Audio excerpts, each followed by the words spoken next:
സംഭവം ലോങ് ഓർഡറുമാണ്, അതേ സമയത്ത് സർജ് ഓൺ ആയിട്ടുണ്ട്. അപ്പം മഴ തുടങ്ങിയല്ലേ എവിടെയോ. എന്തൊരു കാറ്റിത്, എൻ്റെ അമ്മ കൊള്ളാം കേട്ടാ. കാത്തടിക്കുന്നത് ആഹാ മഴ തുടങ്ങി. സുധിഷ വണ്ടി ഒതുക്ക് റെയിൻകോട്ട് ഇപ്പം ഇട്ട് കഴിഞ്ഞാൽ നോക്കാം. അടുത്ത ഓർഡർ ഡബിളാ. എൻ്റെ അമ്മോ, എനിക്ക് ഇത്രയൊക്കെ പൈസ തന്നെ ഞാൻ അവിടെ കൊണ്ട് വയ്ക്കും. അവസാനം ITR ആൾ വരും. IT department. വിഷയം മഴ ഉറയ്ക്കണ്, റെയിൻകോട്ട് ഇട്, റിസ്ക് ആണ്, വെറുതെ നനഞ്ഞിട്ട് കാര്യമില്ല.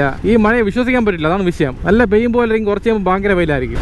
മഴ വരട്ട് ഹെവിയാണ് ആവശ്യം. ഹെവി മഴയാണെങ്കിൽ മാത്രം റെയിൻകോട്ട്. ഇവിടുത്തെ ക്യൂ നിൽക്കും ആൾക്കാർ. എന്നതാനോ ക്ലൈമറ്റ് മാറിയപ്പോൾ റോഡ് മാറിയണ്ട. ഈ മഴ സമയത്ത് കേരളം കാണാൻ ലുക്കാണല്ലേ. നമുക്ക് എന്ത് രസം, വൈബായിരിക്കും നമുക്ക്. ആഹാ മൂങ്കിൽ കാടുകളെ കണ്ട. അപ്പം മഴ വിട്ടണ്ട, അതെനിക്കറിയാം എങ്ങനെയൊക്കെ ഇരിക്കുള്ളൂ എന്നുള്ളത്. കൊക്ക് എത്ര കുളം കണ്ടിട്ടുണ്ട്. എന്താ ഒരു കാര്യം ചെയ്യാം, മഴ പേര് ഗ്ലൗസ് ഊരിയേക്കാം, ഇല്ലെങ്കിൽ ഇത് ഉണങ്ങാൻ പാടാണ് വീട്ടിൽ പോയി.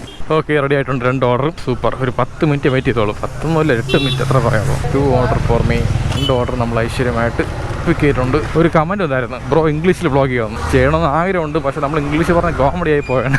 ആരെങ്കിലും ഒരു കസ്റ്റമർ ഇംഗ്ലീഷ് ചോദിച്ചാൽ പോലും വേണം. ഇംഗ്ലീഷ് നമുക്ക് മനസ്സിലാവുന്നുണ്ട്, തിരിച്ച് പറയുമ്പോൾ സാധനം കെട്ടുള്ള ആ വാക്കുകൾ ജോയിൻ ചെയ്യാൻ പറ്റുന്നില്ല. ചില സമയത്ത് പറ്റും, നല്ല മൂഡിലേക്കുമ്പോൾ. ചിലപ്പോഴൊക്കെ ഐ ആം കമ്മിങ് ഓൺ അങ്ങനെയൊക്കെ എന്തെങ്കിലുമൊക്കെ പറഞ്ഞുകൊണ്ടിരിക്കും. ശരിയാ, ഫ്ലുവൻസി കിട്ടണമെന്നുണ്ടെങ്കിൽ കമ്മ്യൂണിക്കേറ്റ് ചെയ്യണം എല്ലാവരുമായിട്ട്. അപ്പം അങ്ങനത്തെ ആൾക്കാർ നമ്മളോട് ഇല്ലല്ലോ, അത് വിഷയം. താക്കൂരോട് പോയി കാണാനില്ല.